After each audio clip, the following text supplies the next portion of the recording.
Los elementos de un sistema. Si se considera la definición de sistema, es obvio que los elementos que lo forman son sus componentes. Si la unidad formada por los componentes funciona sin tener interacción con otros componentes del ambiente que rodea la unidad, el sistema se define como cerrado. El concepto de sistemas cerrados es como el concepto de vacío o de gases ideales de las ciencias físicas. No existen en la realidad, pero a veces los conceptos tienen utilidad.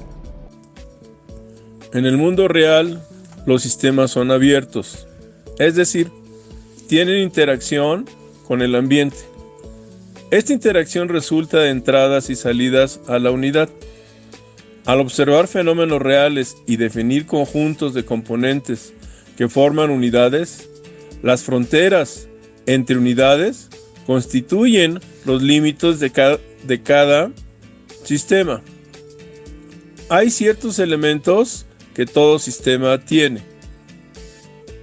Componentes, interacciones entre componentes, entradas, salidas y límites. Los componentes de un sistema son elementos básicos, la materia prima del sistema. Si se analiza una casa como un sistema, los ladrillos, las tejas, la tubería, etc., son los componentes del sistema. Si un equipo de fútbol es un sistema, los jugadores que integran el equipo son los componentes del sistema. Si un cuerpo humano es un sistema, los huesos, la sangre, los tejidos, etc., son entonces los componentes del sistema. La interacción entre los componentes de un sistema es lo que proporciona las características de estructura a la unidad.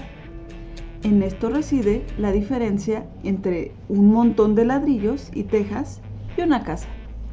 El montón tiene básicamente los mismos componentes, ladrillos, tejas, que la casa.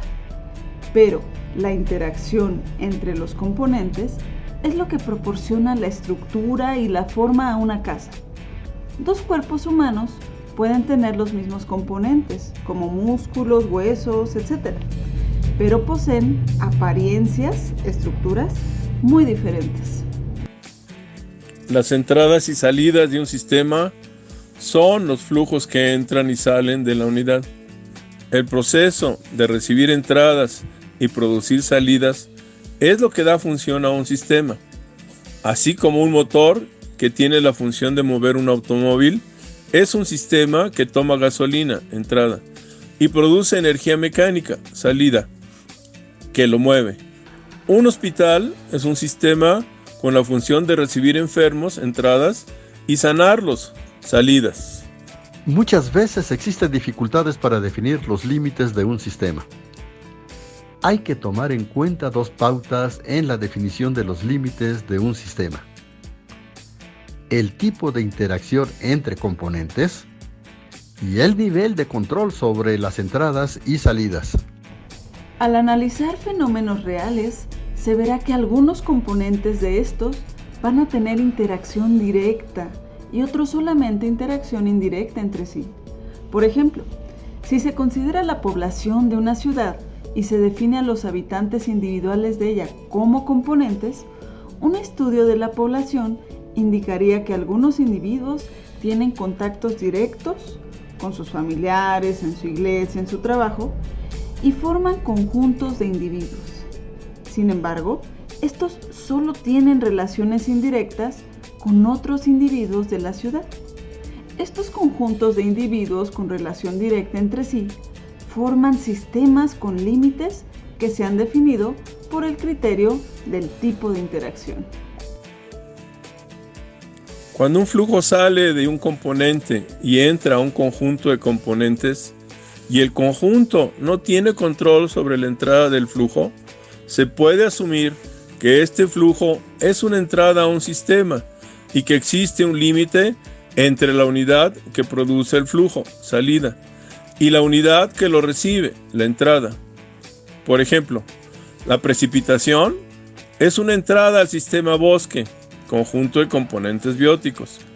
La precipitación no está incluida dentro del sistema bosque porque éste no tiene control sobre la precipitación. Al usar el enfoque de sistemas para estudiar un fenómeno, el primer paso consiste en la identificación de estos elementos básicos que forman el sistema de interés. La siguiente figura muestra el esquema de un sistema con dos componentes, la interacción entre estos componentes, las entradas, las salidas y los límites. Todo sistema real tiene estos 5 elementos.